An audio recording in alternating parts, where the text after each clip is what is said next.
What I learned here is that you had to check a box. You were either white or black or Hispanic. And there were no other boxes. There were no other boxes, not even box that said other. No. Yeah. There was none of that at the time. Yeah. And there was always a struggle at the beginning about which box that I had to choose. Today's episode is sponsored by HEB Curbside and Delivery. When life throws you a loop, HEB Curbside and Delivery is here to help. We shop how you shop, so you get exactly what you want. Order today at HEB.com.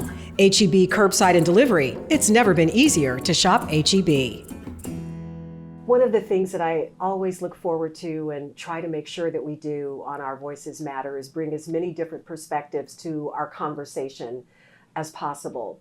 And always, of course, with the goal of trying to remind us of our common humanity. I've been wanting to have Aida Araissi as a guest for quite some time now. And I'm so happy to finally have her voice lend itself to the ongoing conversation that we have here at OVM. So Aida, thank you so much for being here. Aida is the founding director of the Bilateral U.S.-Arab Chamber of Commerce. Yes. That's a mouthful. It's a mouthful. And thank you so much for having me. In fact, it is such a mouthful. We've evolved now to being known as the Bilateral Chamber. The Bilateral Chamber. And over the years, but that'll be part of what we talk about. But thank you for having me. This is an honor. Well, so I know what you do, but just in a nutshell, tell our audience what your focus is and how you're trying to bridge the U.S.-Arab world. Sure. So originally, in fact, it's been 22 years, if you can imagine that, 97. I founded an organization called the Bilateral U.S.-Arab Chamber with the mandate that it be a platform for people to meet and learn and do business between the U.S. and the Arab world. And if I can take you back 22 years ago, people tended to see that region with perhaps a couple of lenses. We had the Iraq invade Kuwait and the first Gulf War, and so we saw that dynamic between us and Iraq. Right. And then, of course, the other lens was the Palestinian-Israeli unresolved saga that is unresolved still to this unresolved, day, right? And is still an issue. And that's basically how we saw that region. And yet there was so much more to that region. Hundreds of millions of people and other countries and other things that were going on. And very few people really were tuned into that. Aware of it, talking about it, highlighting it. So here in particular in Houston, we naturally had a very good relationship from an energy perspective with the energy producing states in the Middle East. Saudi Arabia, Kuwait, UAE. There was a new producing country called Qatar. It's not a new country, but gas and the discoveries there were coming up. And so I thought, let's talk more about that. There are others that are addressing and resolving and still addressing the Palestinian-Israeli issue. And then the Iraq crisis is something over here, but let's talk about what else there was. And so that was the reason for the forming of the organization. I was very fortunate enough that I had our two members, Aramco, which is the biggest oil company in the world and has a huge presence here in Houston, and ExxonMobil supported the idea, gave a little bit of seed money, and we started hosting these events when folks from that region came to Houston. Then instead of just going to the OTC, for example, which was very important. Offshore Technology Conference. The Offshore Technology Conference and walking around an exhibition, they now had a platform to come in and exchange bread, as they say. Have conversation. Eat together, have conversation, talk business, talk friendships. And then you started to see this fabric being created. It's called getting to know each other, right? And you know what? No one else was doing it. There was nothing else. There was no convening right. of it. And I think that, so that was just sort of an easy first start, which really laid the groundwork for actually formulating an organization around that very simple thing, bring people together. And what I started to notice is whether they were coming, for example, from Saudi or even the neighboring countries, Kuwait and UAE, they didn't really convene and get together so much. So it became this annual thing that we worked with the U.S. embassies in these regions. And so the departments of commerce would bring and recruit these delegations, and everybody got together. And it grew. It started with 100 people. Next year, 200. Now it's, up to over 1,200 people that would convene and come, and it's become a tradition. But back to that time, all of this was going along swimmingly, as they say, and then 9/11. Changed everything. It just a Yeah. trauma Right. across the board. Stop. Skids. Everything. And obviously the obvious trauma to us as in America, to New York, Yes. but to Houston. That year, OTC visitors dropped, not just from the Middle East. Everybody was afraid to travel. Right. Because remember, we then I remember it established, well, yes. we established stringent, we were scared. Yes. Everything changed. Homeland Security was established, and who are the good guys? Who are the bad guys? What's going on? Visitors to the Texas Medical Center. I've seen some statistics that it just 80% drop in international patients. And remember, in particular from the Middle East at that time, these were cash-paying customers, very important stakeholders to the Texas Medical Center. And then, of course, that had a ripple effect. Hotels, shopping, hospitality, everything else that comes along with that. So it was a huge economic impact to Houston in particular. How did you adapt as a chamber? Well, so we, there was a lot of conversation about that and about, what are we going to do about this, or what should we do, or is it even within our mandate to do? Maybe we should just sit back and think about this. And I started talking to a few folks at the city, at the mayor's office, at different stakeholders at the medical center. The Texas Medical Center has a committee. And we all decided, let's actually go to the Middle East. What a novel idea that would be. Instead of bringing them here, which they were very reluctant to do. This wasn't happening at that point. It wasn't happening, and we weren't going, and nobody knew how to break the ice. Right. Because it was a little, and so September, of course, 11th happened in September. We started talking to the folks with the mayor. At the time, it was Mayor Lee Brown. And I remember that. We made an economic case for why we should go and where we should go. And we put together all sorts of agendas. That there would be some cooperation agreements that would be signed, that there would be a sister agreement that would be signed. In that case, it was between Houston and Abu Dhabi, all kinds of objectives, a wish list. And very fortunate that the mayor agreed. And it was a delegation of about 40 people. So did it change the dynamic? It changed everything, Linda. No U.S. mayor had ever gone to Qatar as a U.S. mayor, with a delegation. No U.S. mayor had ever gone to Dhahran or the eastern province of Saudi Arabia, and perhaps to Riyadh. That I don't know, but I can't think of one. Certainly not to Abu Dhabi. Maybe to Dubai. I can't think of one. No city had ever done this to this extent with a big delegation. And so what happened was that the embassies and the ambassadors out there were like, thank you. This gives us an opportunity to re-engage. Because really everything had kind of been suspended and careful and assessing. This gave us an opportunity, all of us collectively, to say, us and them, that we're not going to be we are not going to be scared of this. We know who we are. We're going to have links of friendship and economic exchange and education exchange, and we're not going to be held hostage to that terror. Right. And that's we're taking our power back, basically, and re-engaging in conversation and getting to know each other. And it was amazing. It was amazing. So sister cities were signed.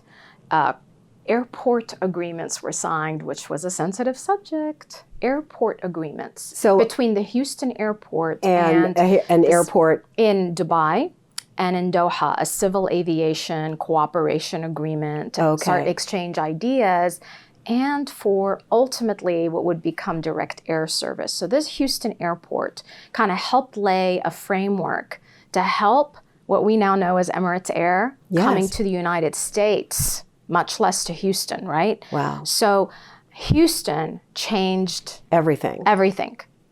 We take advantage. We know now Emirates Air. I don't think many people know this story. I remember when you took that delegation, because I was still reporting at that time, so I remember that, and it was a big deal. It was a controversy because some people, and not you, but I did have some media interviews, and people were like, "Well, why does he need to go to Saudi Arabia? Yeah. We have plenty of economic activity between Saudi Arabia. What more are you going to do with Saudi Arabia?"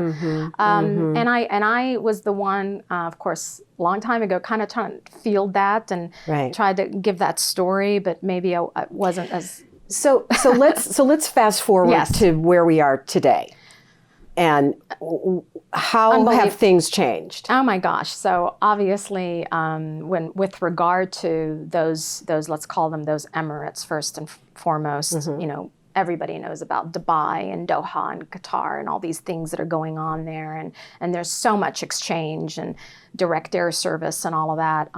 So we continued to be focused on that region, but we also started to see the dynamics of economic activity as well evolve to folks from that region maybe are joint venturing with U.S. companies and then pursuing an opportunity in Africa. The particular case of that is, for instance, Qatar Petroleum and ExxonMobil and all the business activity that happens with those two, the IOC and the NOC, now looking internationally and developing. And all of that comes back to Houston.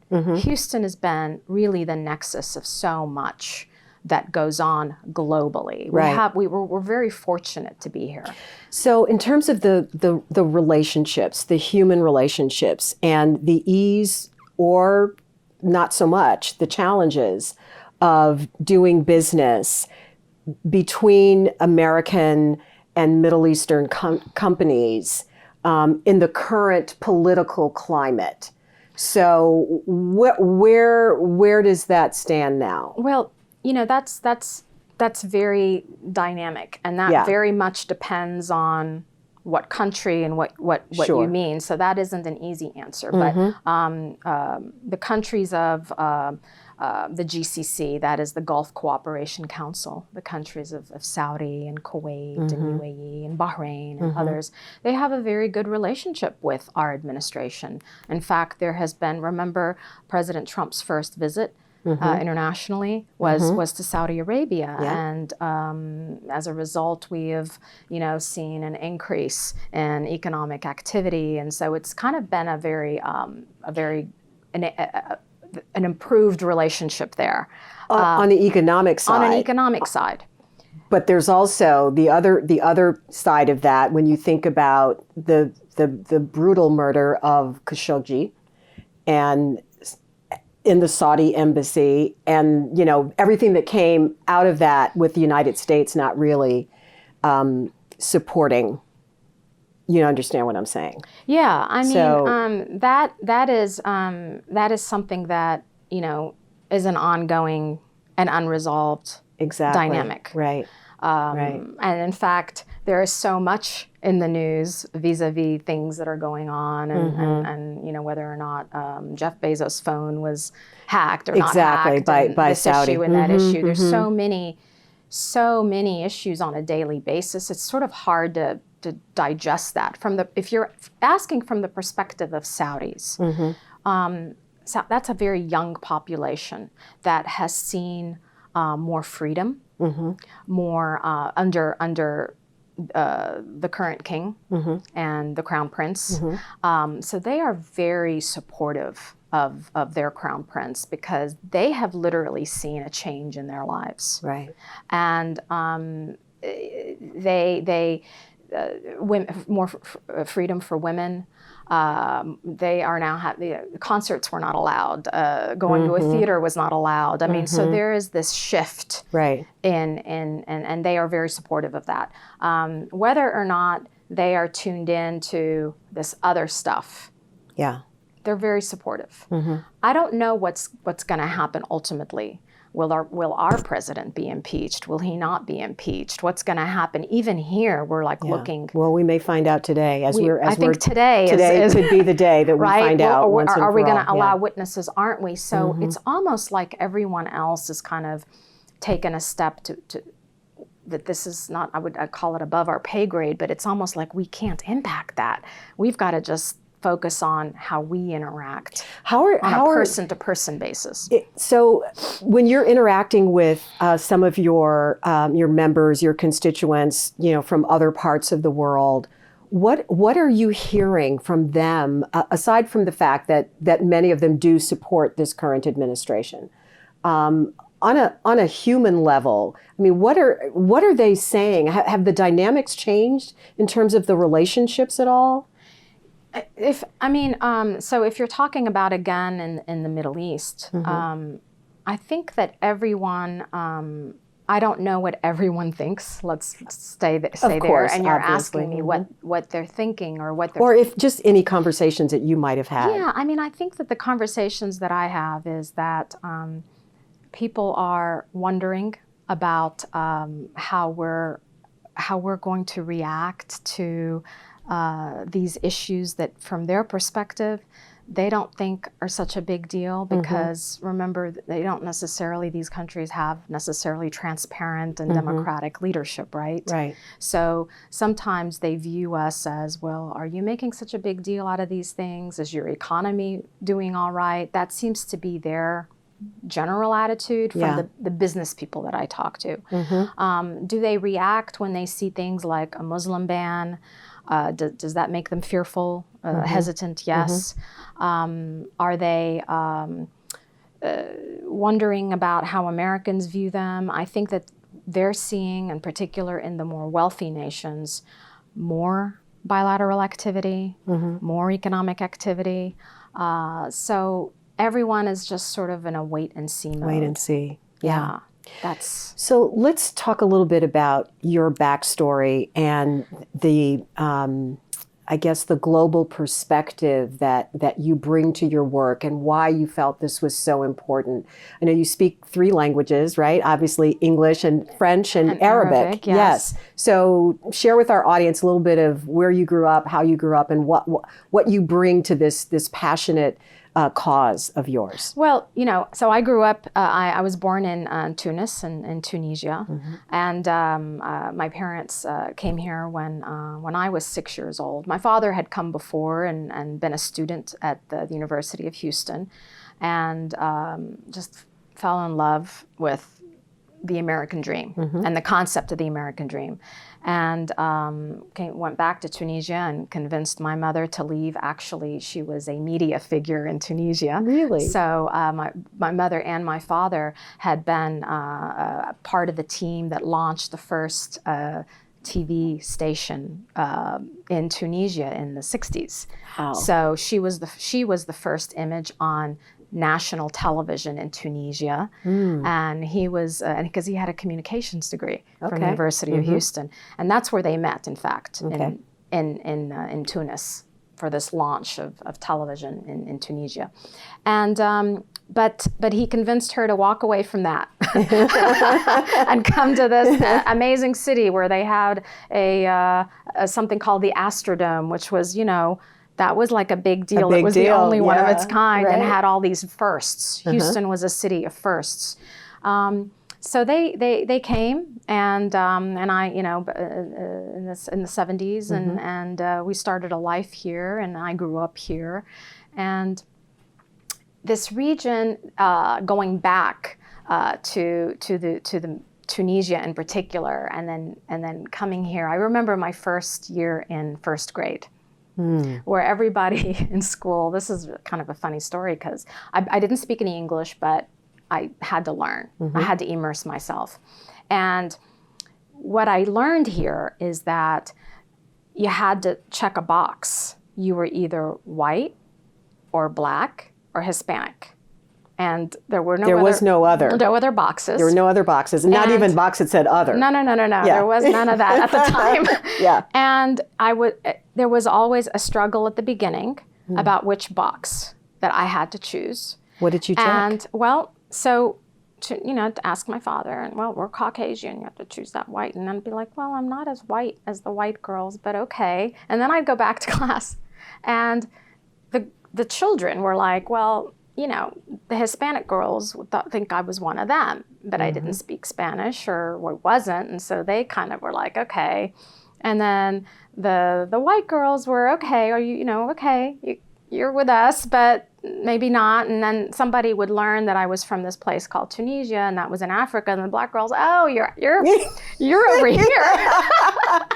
one of us. You're one of us. And I'd be like, I don't know where I belong. By the third grade, okay, I was always interested in geography, and I had to check that doggone box, and then I had to fit, and I just said I was from Hawaii. Everybody accepted left you that. alone. And they left me alone, and they knew what that was. And oh my gosh. That's, for the first few years, because explaining Tunisia was just... and having to deal with that, and, well, you don't look African, but maybe you are, and don't you want to be black, or don't you want, you know what I'm saying? I mean, it was kind of, it was hard. Wow. So that was my first experience. So you're in school. laughing about it now, but I can imagine that was pretty traumatizing. It was hard. I was challenged for some after school fights as a little girl. Really? Because people don't like other. Which is and one time I remember you know how we remember things. Yeah.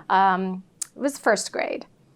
I saw a little boy, and I knew he wasn't Hispanic, and I knew he wasn't black, and he wasn't white. He was Indian. And so I went and sat next to him. I go, You're other, and like he's me. Like, no.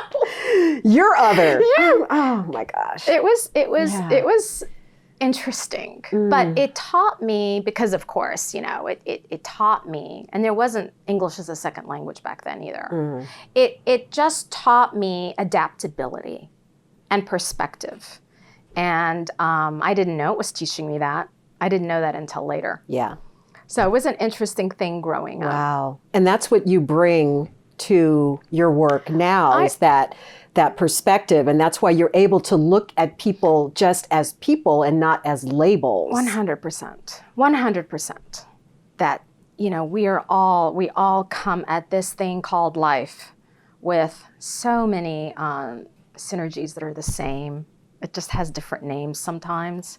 We all want generally the same things as human beings. And it's not like we had a choice as to how we popped out of the womb in terms of our skin color and our hair and, just who we are. I mean, we were all made in the image of whatever supreme being you want to call it. Indeed.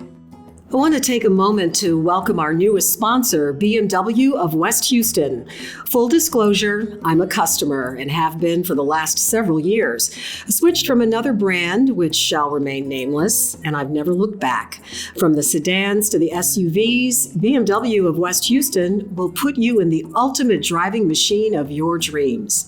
The X5 and the X7, they're both on my wish list for when this podcast hits 1 million listeners. So please share away. A girl can dream.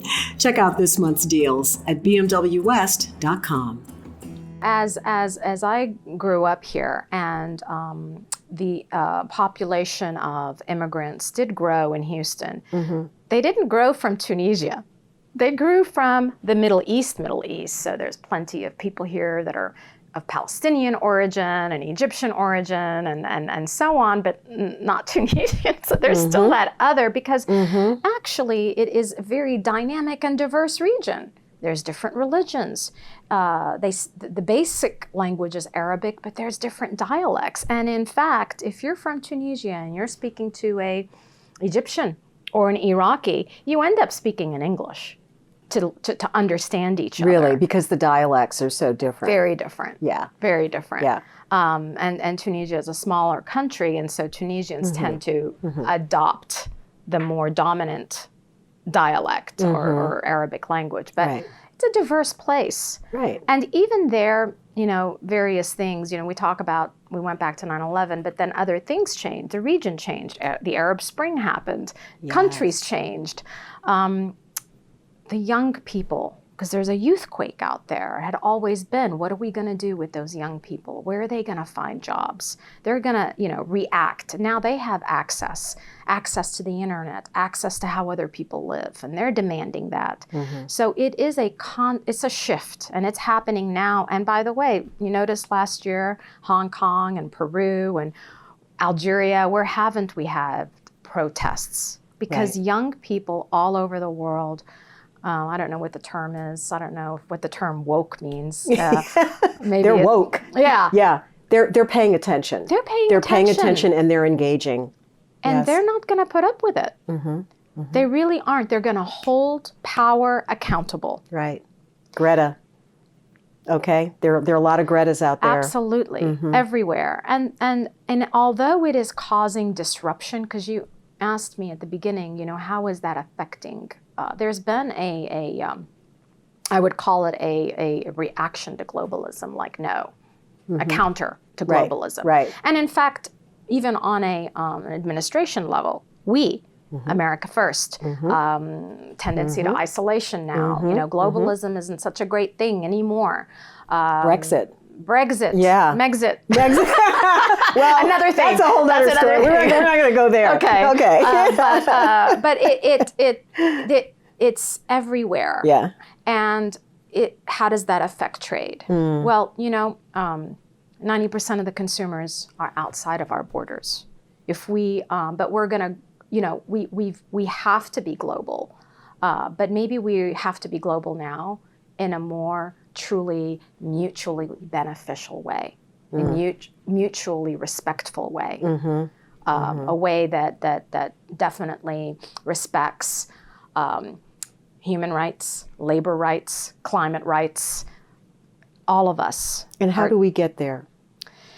I think that, as I said, I think that the population is demanding it. The populace is demanding it. It's happening. It's happening. I know there's a lot of bad too. It just, it feels like we're in this space where there's this struggle between what was and what will be, and we are trying so hard to find our individual and our collective places within the dynamics of everything that's going on. And I think that when I look at the young people that you're talking about, who are disrupting and who are rising up and who are woke, that gives me hope, because in the not too distant future, they're going to be the ones in control. And I think the world will be a very different place than it is right now. And I think we're seeing the battle that always happens when real substantive change is on the horizon. Yes, that is exactly right. And, remember, there are people that are paid to forecast, and researchers and PhDs, and they're all trying to help companies navigate this rising tide of uncertainty. Right. And no one can predict. Right. They just are saying it could go in either direction. It's like when we try to forecast a hurricane, and we've got all these different directions it could go. Are your chamber members generally feeling optimistic?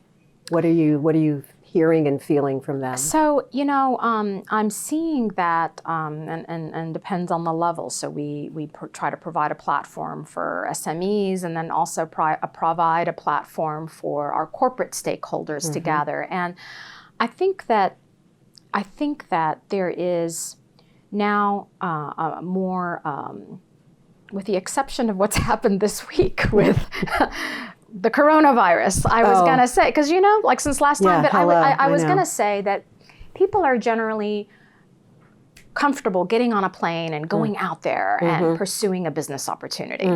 So when we took delegations 20 years ago or to Dubai, I've had people take bulletproof vests. They were so afraid. They were willing. They were willing to go, but they didn't know what to expect. Right.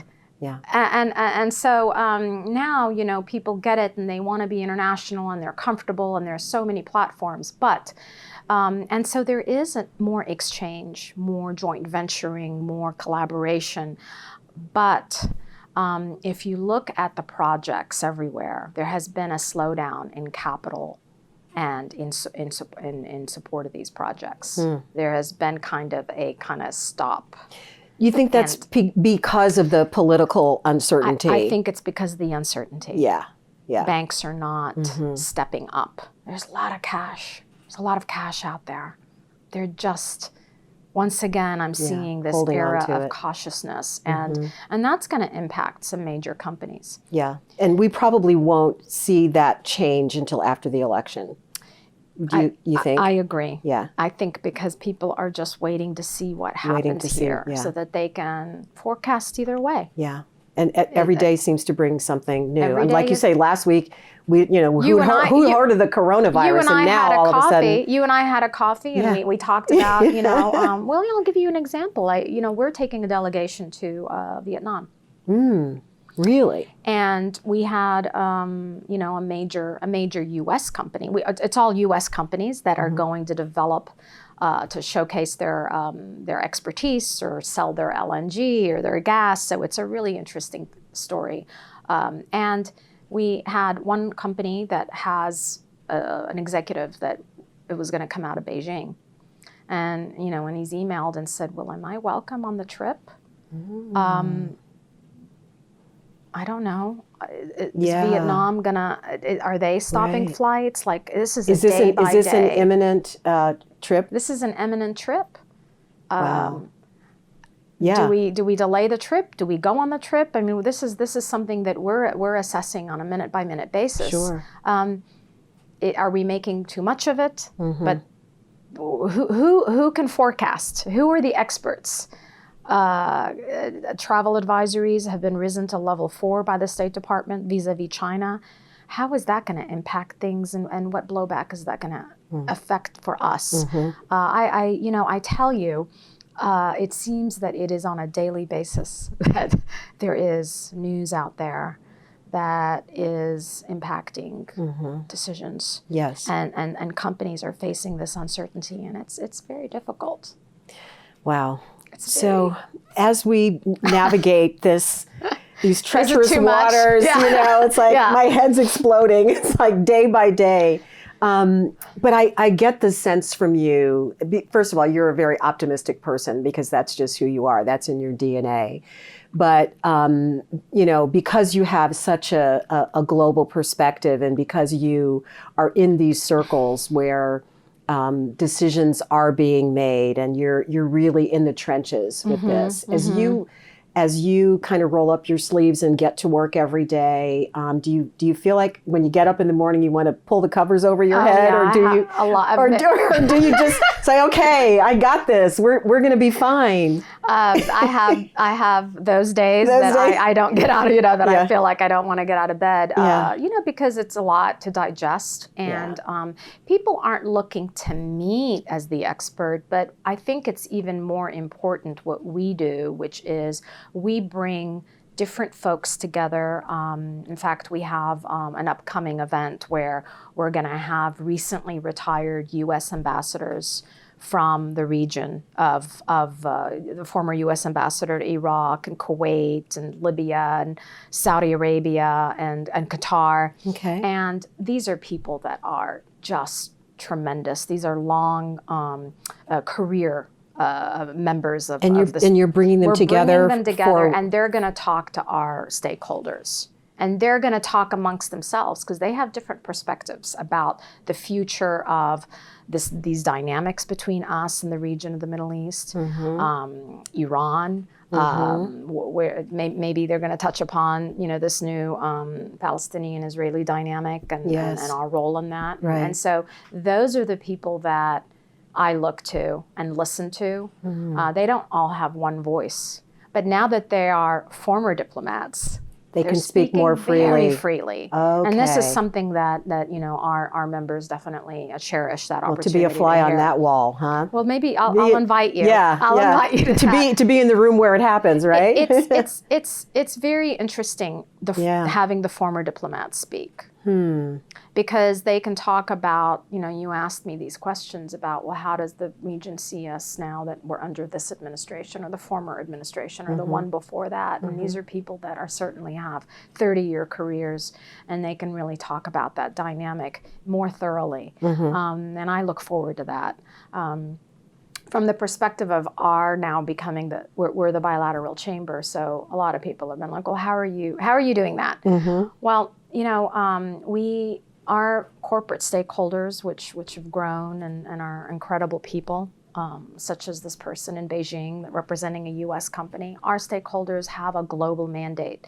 So when we announce a trade mission to Vietnam, or when we've been, as we have been awarded through the U.S. Trade and Development Agency, trade missions that we're bringing inbound to the U.S., it has been from Indonesia, the Philippines, Vietnam, China, and we have a convening power of being able to bring in the right folks that are interested in this country or that country, and that's been very exciting. So the organization, which perhaps I had a particular vision for it, it's exceeded the vision, and it's been amazing. And I really think that being in Houston has been the secret. That's been the secret sauce. How interesting. Things are happening here. Things are happening. It starts with energy, though. It starts with energy. Because when you look at the development, the responsible development of energy, for example, Mozambique. I love the story of Mozambique. It's a big gas discovery there. And Exxon and Anadarko, the Fluor Corporate, all kinds of major corporate stakeholders that are from Houston are doing business there. Well, first there's the energy that happens, and then how does the leadership of a particular country take that money and invest it in the country? There have been African countries that haven't done a good job of that. And in fact, that haven't shared any of that with their countries. But in Mozambique, I think in Mozambique, they have a different vision.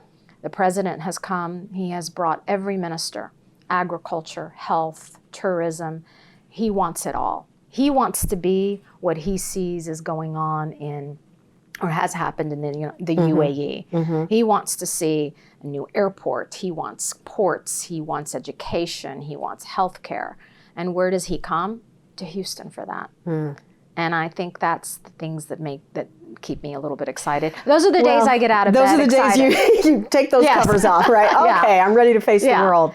Because that's mutual. Right? It's a mutual benefit. Right. And it feels like you're doing something good because it is good for the people. It's good for us. It's good for them.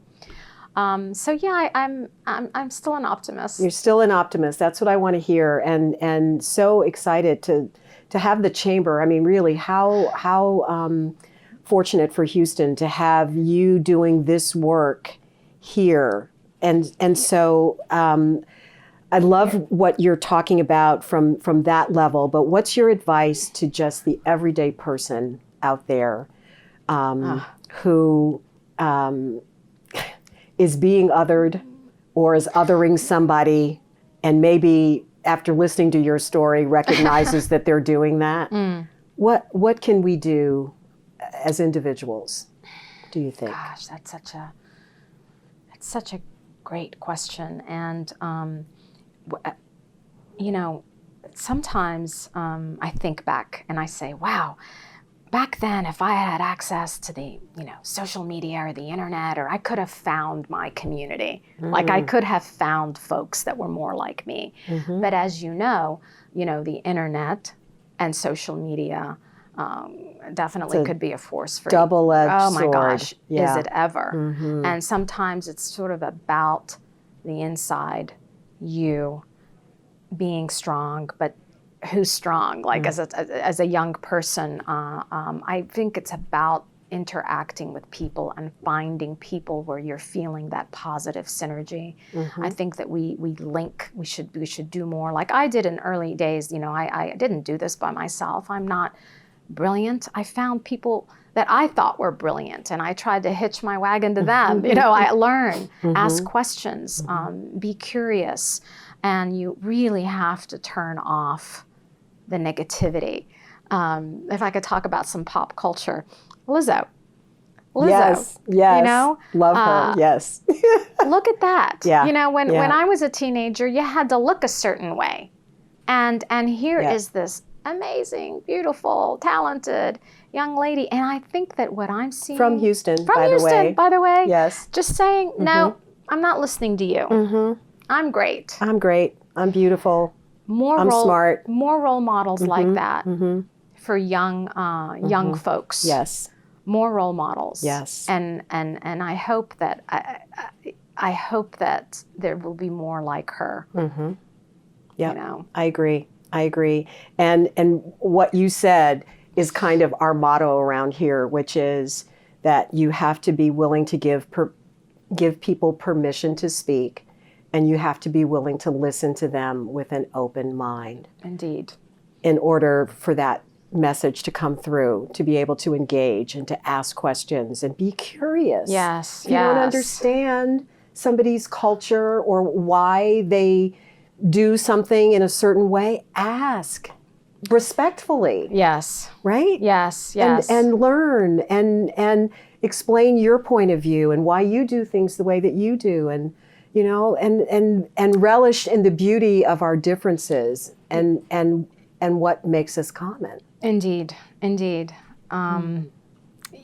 Do we have time for one more story? Yes, of course. We can take as much time as you want. One more story. One more story yes. is, as the organization has grown, I get ideas from all kinds of people. But one program that we did and we launched in 2008 is we used to take students before on interesting trips to maybe Egypt, and we would align with one of the universities and then help create a great agenda for the students.